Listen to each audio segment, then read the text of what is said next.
It's possible for students to create portfolios in Schoology. Each student would do this separately, and they do it by clicking on their name up at the top right corner of Schoology and going to their profile. There they will see a portfolios option on the left. If you click portfolios, it'll take you to the portfolio page. Now this student has 2 portfolios already created. Anyone can create as many portfolios as they want. Simply click on New Portfolio at the top. Give your portfolio a name. Maybe this is my math work over the years. I can put a description underneath if I choose. And then once the portfolio is created, and I can just click aside to make that take effect, I can then add as many portfolio items as I'd like inside by clicking this Portfolio Items button. I can choose an assignment submission. So here I would choose something from a course.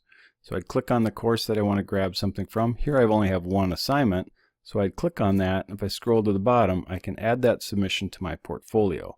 It's pulled that from the course and put it into my portfolio. Student can also upload a file.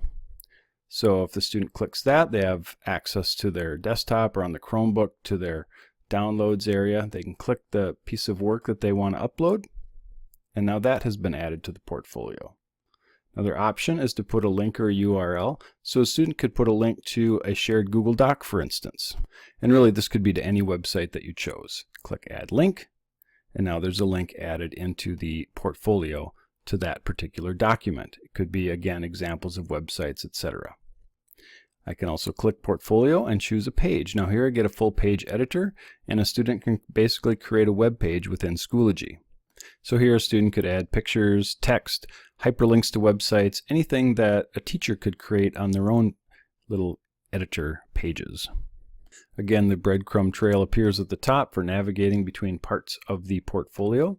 So these are the things you can add to the portfolio. They all appear as separate items. Simply by clicking on them, it takes you back into that portfolio piece.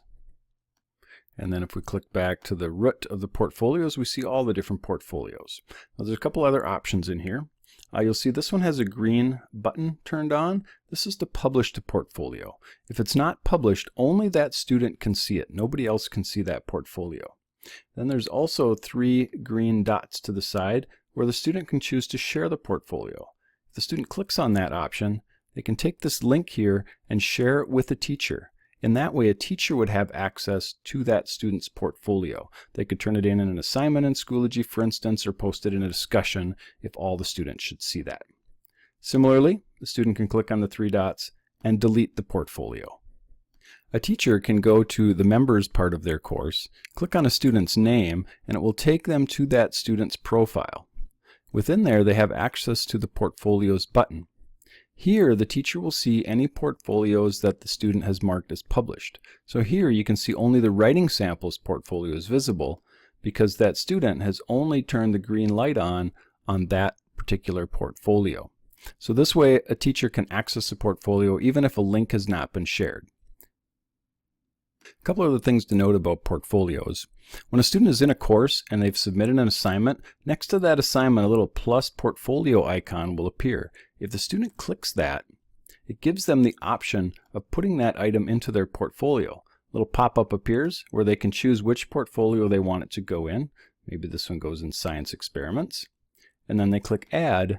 This assignment now has been added to that particular portfolio. So it's another way for students to get material in there. The other thing to note is that since this is attached to the student's profile, it's not attached to a specific course. So this portfolio will follow the student throughout their career at ISD 728. It's not attached to a course and will not expire when the course is done. So this can be a great tool for tracking student progress throughout the years or across courses.